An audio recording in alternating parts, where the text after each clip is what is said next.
Hey, what's up, y'all? Y'all know what it is. Welcome to the latest edition of the MOP podcast. The MOP is your boy Mario, and here with me today, I got a great guest. He's sports and math on Twitter. So I'm really excited for this show. So if you got any questions, just put it in the chat. But first of all, man, thanks for accepting the invitation, and most importantly, how are you doing? Yeah, I'm doing great, man. Thanks for having me on. Excited to talk ball. Yeah. That's what's up, man. Oh, and before we went live, you was saying that you have never done a podcast before. Yeah, it's my first one. So first, I'm glad, bro. I'm glad that this is your first time here in a podcast on my show. So let's get right into it, man. Once again, thanks for being here and thanks for accepting the invitation. Now, let's go right into. I got some questions. I got some topics here. Obviously, we're going to be talking about Wemby, if maybe he's the most talented player in the league. We're going to be talking about Jokic, what he has doing so far. So far the last 6 years and so far this season. We're going to be talking about a little bit of art stats, easier to get now, and measuring defense and the separation between players in a top 10. Let's go. Let's knock that out of the park first. You know, when I see people, especially when older players, he's still a top 10. He's still a top 10 player. I don't really like that shit because I cannot see the separation between the players. You know, if you just put 10 players in one list, you're not showing me how much better is one over the other. Do you agree with that? That quote unquote a top 10 list without separation is meaningless? Yeah, I think. Yeah, it's good to have separation. I like having tiers, right? So like right now, I think Jokic is in a tier by himself, and then SGA, Giannis, and then I think after the top five, I think there's a decent gap between Wemby and the next person who could be like Maxey, maybe. Yeah, so I think it's important to have some separation. Yeah. Do you like EPM, the EPM, all-in-one stat from dunks and threes? Yeah, it's pretty good stat. I think it's pretty interesting. It's pretty similar to what I do, I think, in terms of having both the expected and actual performance. Yeah, it's pretty cool.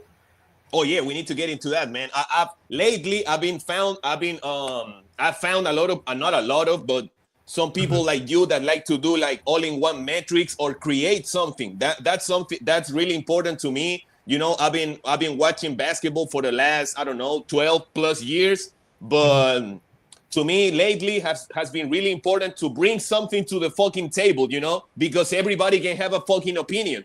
Everybody, this player is good, this player is trash. And another thing, are you a Nuggets fan? Because some people will accuse me of only bringing people that are Jokic fans. I think not exactly. I think a few months ago, everyone on Nuggets Twitter was hating on me since I was putting something about Jokic's stats being a bit inflated. I think we're going to get into that later about how the stats are higher.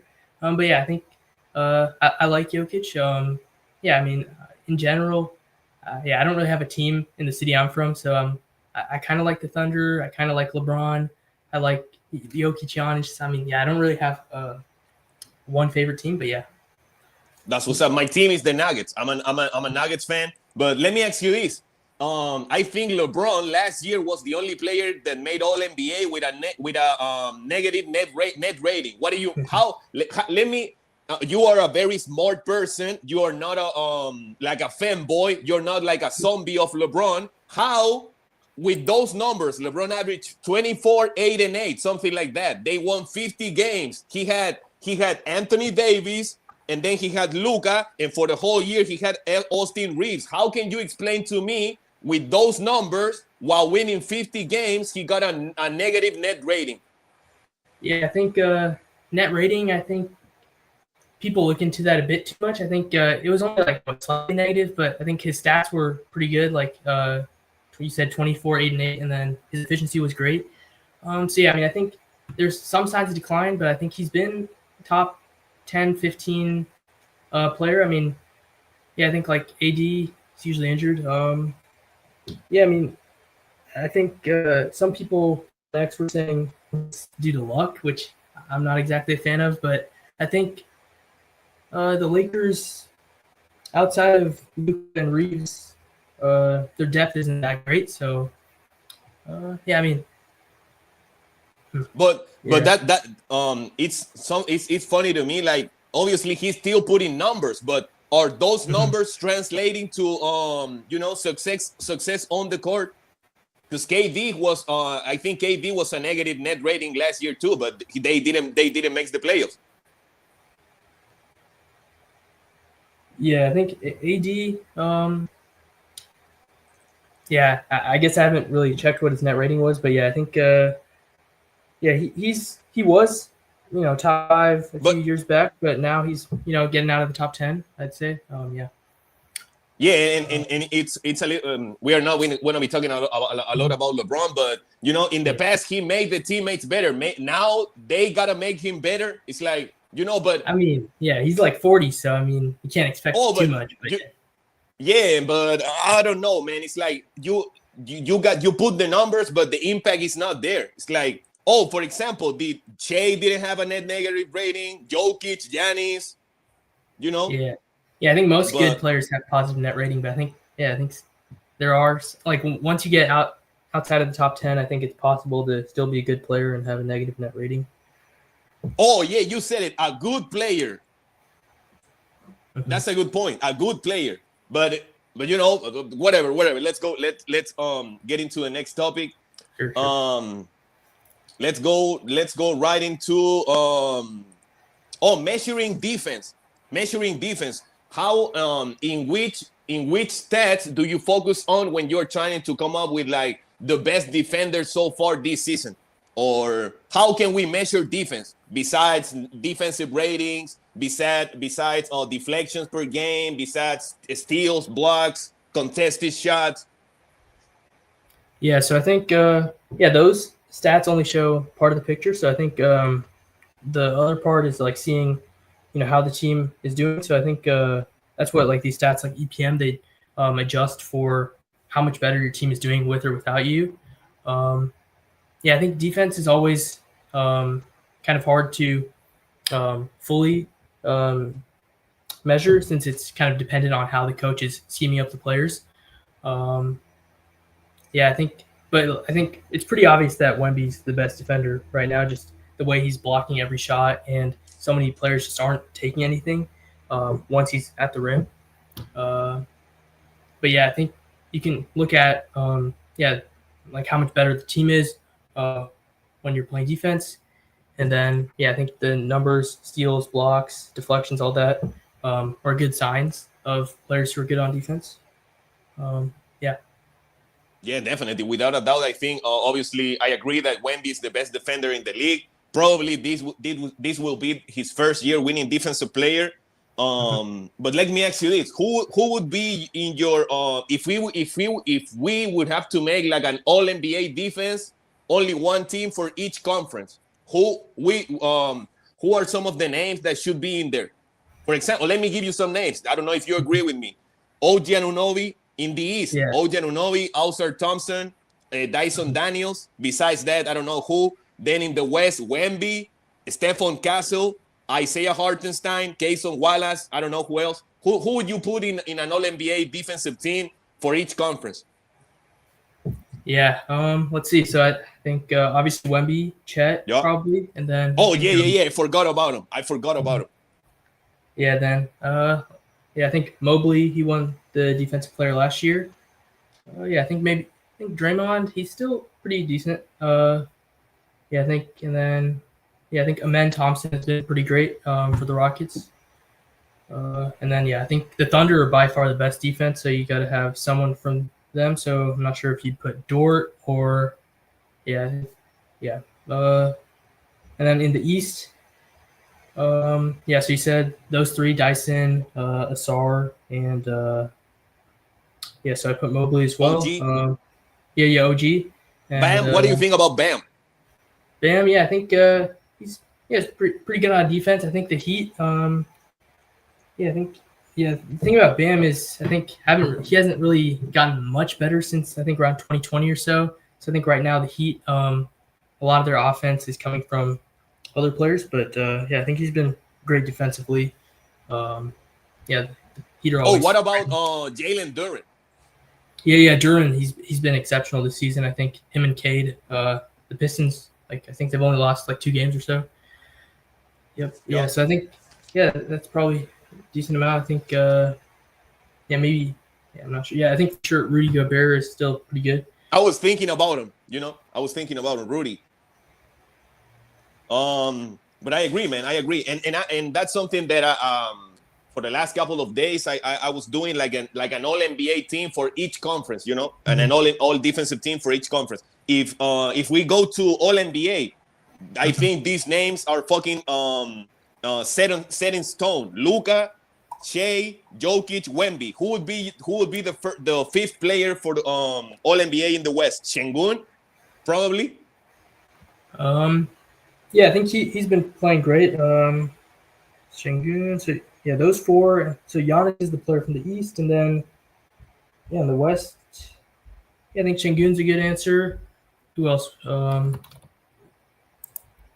there's Maxey. He's in the East. Yeah. Anthony Edwards, but I think he has missed some games. Yeah, I think Ant. He should. Yeah, by the end of the season, he should probably be in that conversation.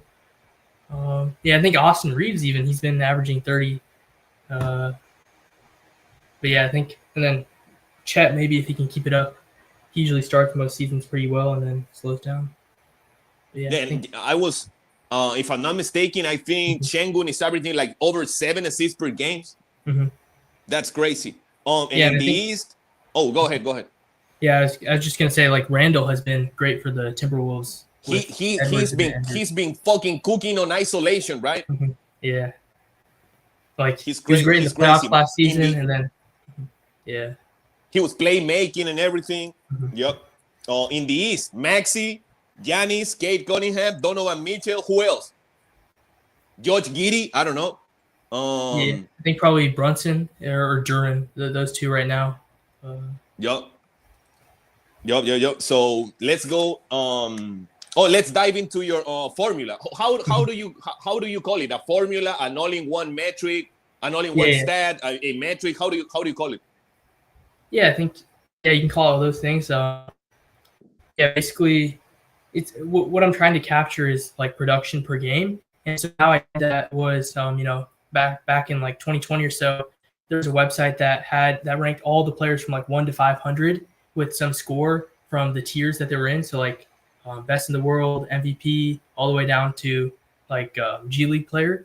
And so what I did was the stats and then ran a quick linear regression to find how much each stat is worth to predict those rankings at the end of the season.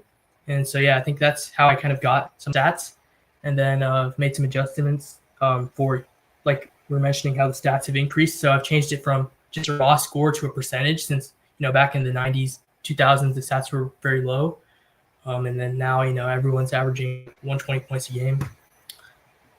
So I think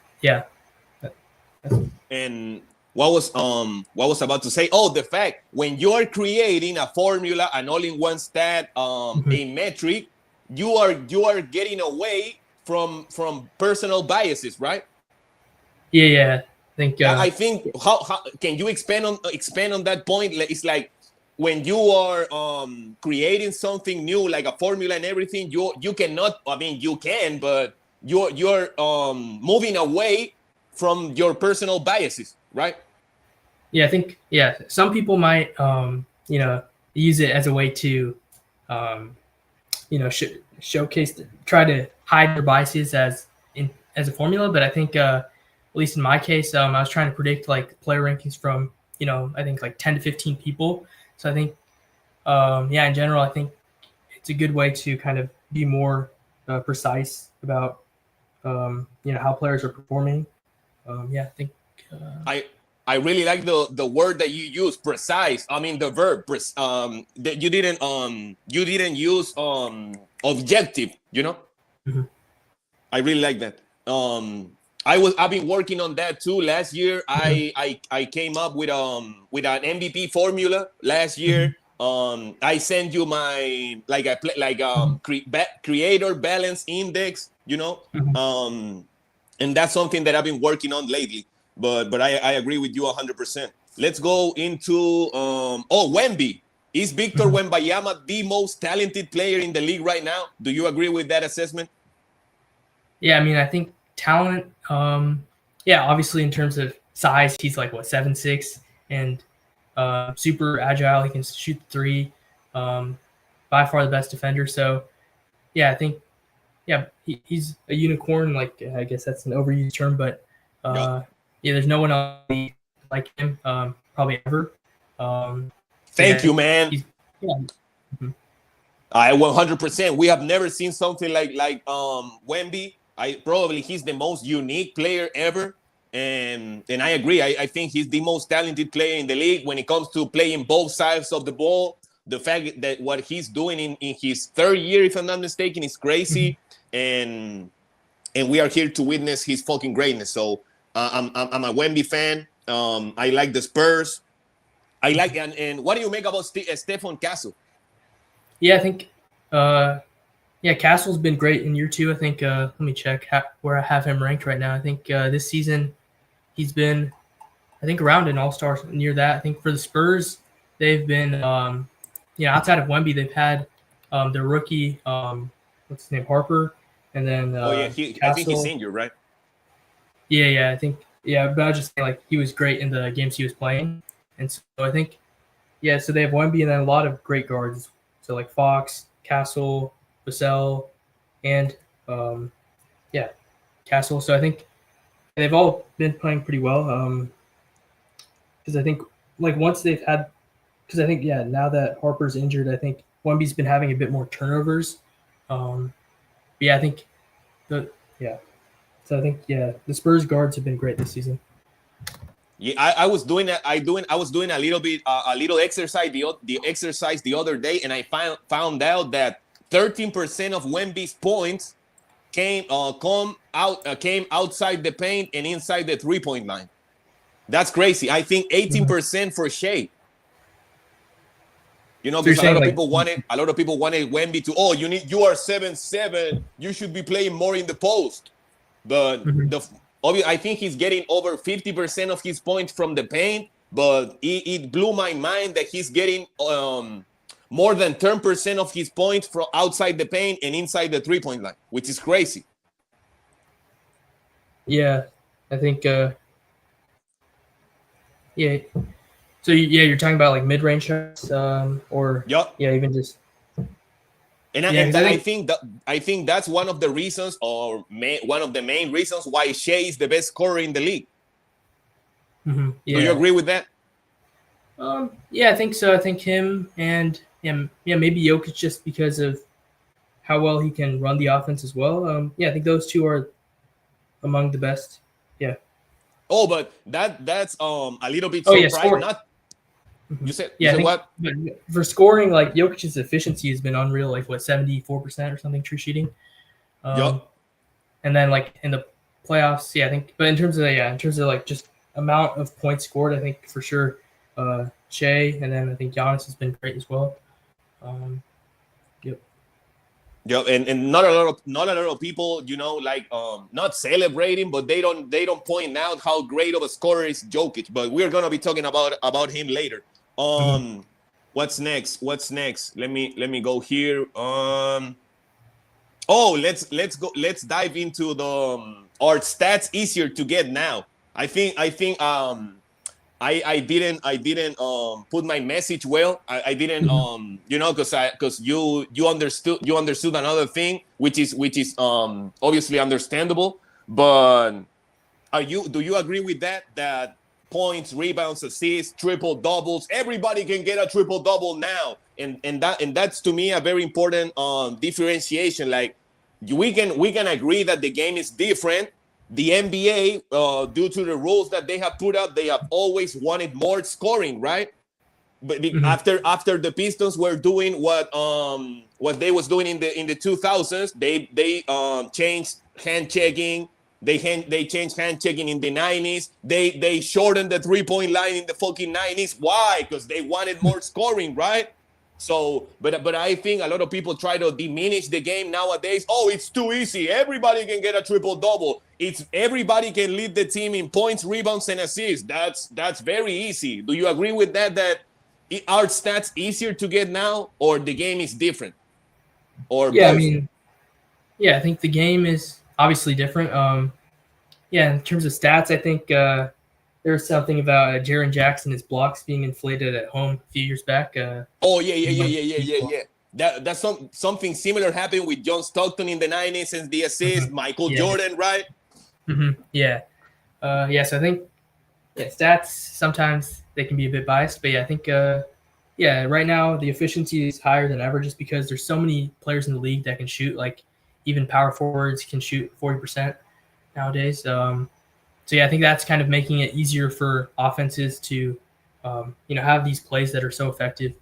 So yeah, I think that's what's leading, and then also I think the higher pace. Yeah, I think so. Yeah, the stats are a bit higher, but yeah, I think the players are. It's also just due to the sheer amount of talent in the league.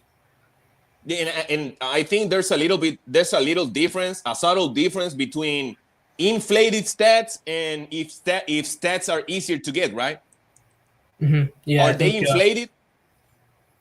I mean, you could say inflated relative to like 10, 15, 20, 30 years ago.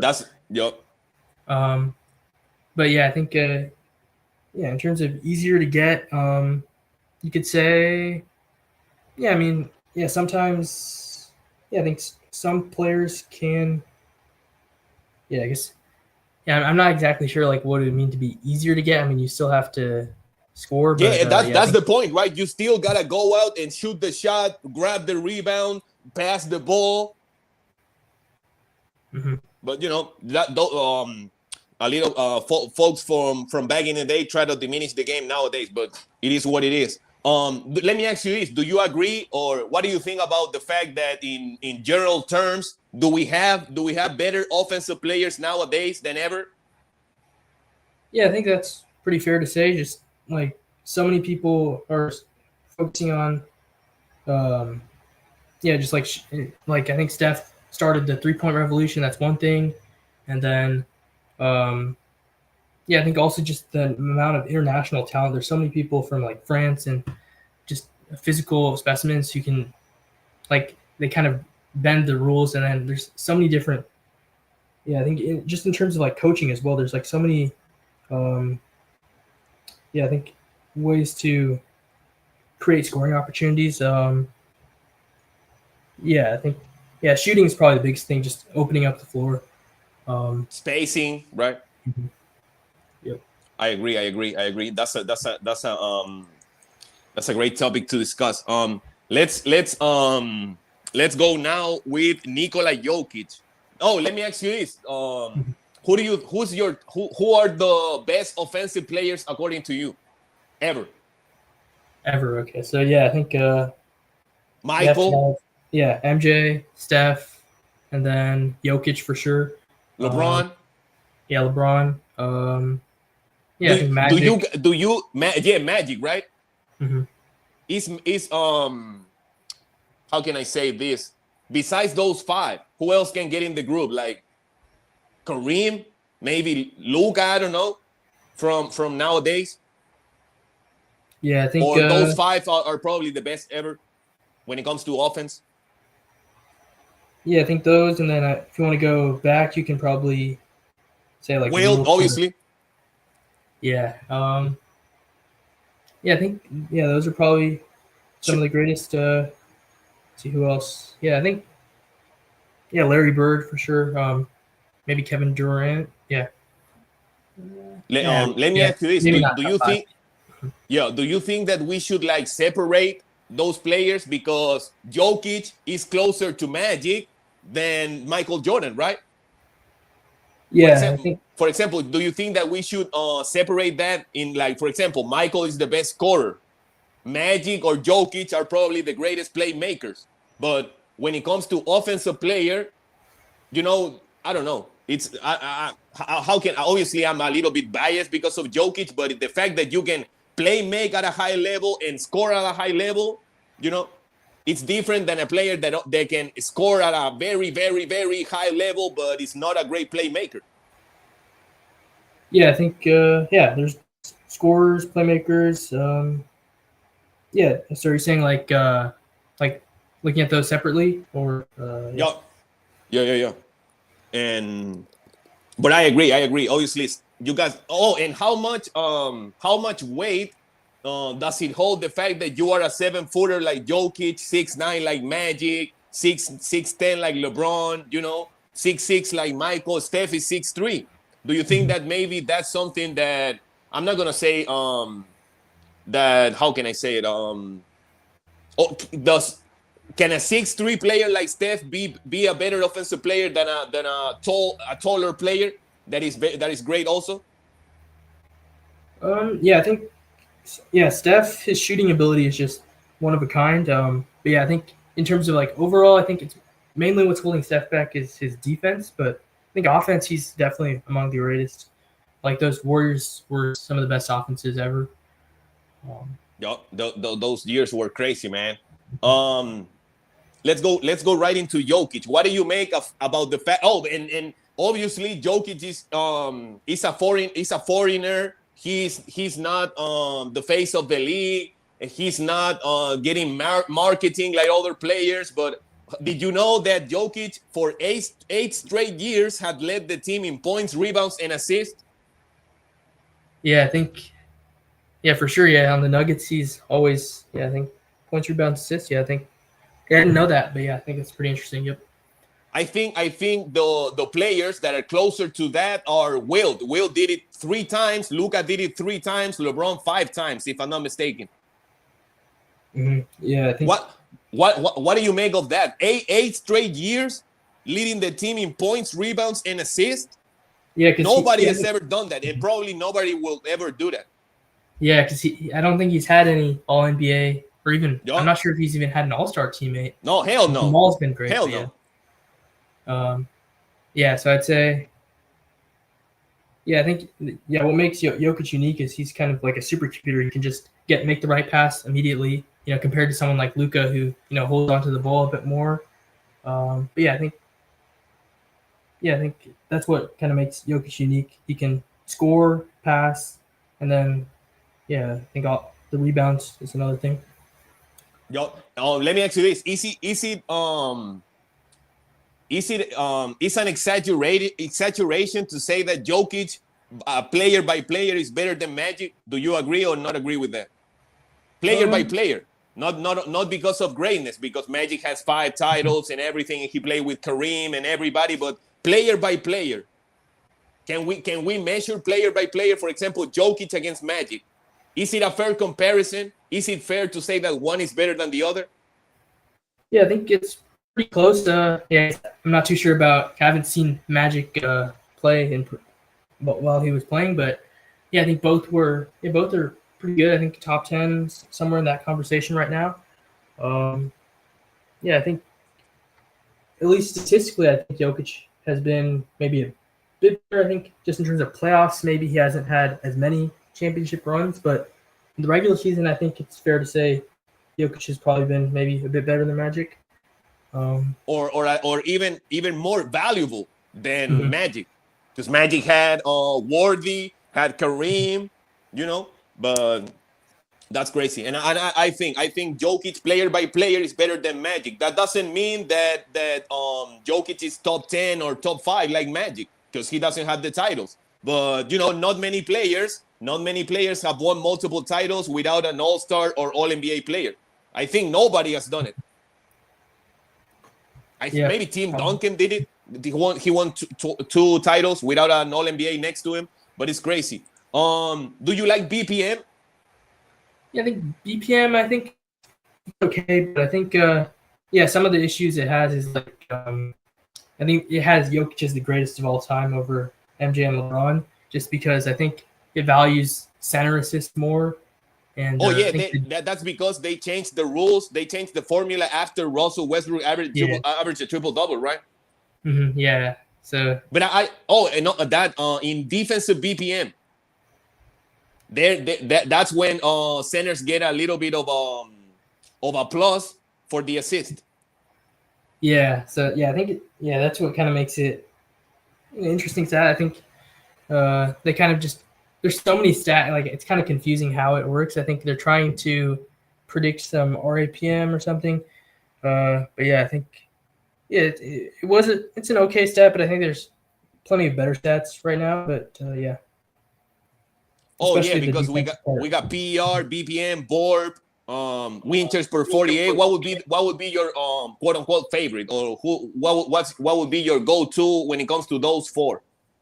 Yeah, so I think those four are all I think somewhat old, but I think out of those, I think BPM is probably better than PR, but I think VORP is just BPM, and also considering how many minutes they've played. I think win shares and PER are pretty old stats. I think they favor, probably centers a bit more. I think BPM because they are more efficient, right? Yeah, I guess you could say that. Yeah, centers they're more efficient, but maybe Or they big don't man. Yeah, play yeah, yeah. minutes I or agree. something. Let's get right into BPM. That's something that you are not gonna hear from everybody. You know, whatever. Above 12, if you got a BPM above 12, that's all time.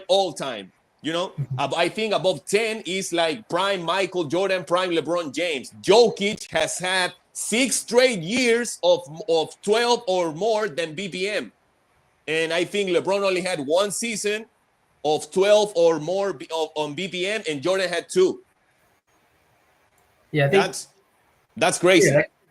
Yeah, that kind of shows how much BPM loves Jokic, right? Just because of he's averaging and also how consistent is he? Because if Michael did it in 88 and 91, why Michael Jordan's BPM wasn't higher in 89 or 90? I think obviously the formula is benefit. How can I say it? The formula is, how, as you were saying, likes Jokic, but he has done it 6 straight years. Mm-hmm. Yeah, I think you know. Mm-hmm. Yeah, I think one difference might be just number of minutes played. I think nowadays players play more like on the lower end of 30s. I think in Michael's era they played maybe 40 minutes. I think that's one argument you can make to say why Michael was better, even if the BPM says that Jokic is. But yeah, I think. Yeah, and the fact that he's in that conversation is crazy because nobody has ever done it. Like 6 straight years of 12 BPM or 10. Mm-hmm. And another thing, Jokic is on pace to pass Steve Nash for most rim assists per 100 possessions in a season. Per 100 possessions in a season. That's an interesting stat. I think. Yeah, he's always been. Yeah, I think Aaron Gordon. He's getting great assists there. Christian Brown. Mm-hmm, yep. Christian Brown. Yeah. But it's crazy, man. It's crazy. And Jokic is also on pace to be the first player ever to lead the league in rebounds and assists. Yeah. Yeah, he's been up there. I think top 3 in all the stats last year, right? Yes. Oh yeah, last year. But now I think he's leading the league in assists. I don't know if in rebounds. Mm-hmm. It's crazy, man. But I think that was it, man. I appreciate you being here with us, man. Hopefully we can have you in the future, man. Yeah, thanks for having me on. Yeah, it's nice talking to you. So, where can people find you? Obviously, it's there on the screen. But what can you tell us about your work and on your X account? Yeah, Math 1 on X. Just be posting whatever I find interesting about sports. I really like math and sports, so just posting whatever I find interesting. That's what's up, man. Yeah. So today we had Sports and Math 1 on X. Go check him. Go check him out. Go follow him on Twitter, on X, whatever you want to call it. So that's a wrap, man. That's a wrap. Thanks for being here. I appreciate you for coming here, for stopping by. So that's a wrap for today's show. If you enjoyed the conversation, make sure to like the video, subscribe to the channel. Catch us next time. Same bad time, same bad channel. We out. Salud, bro. Thanks for being here. Yeah, thank you, man.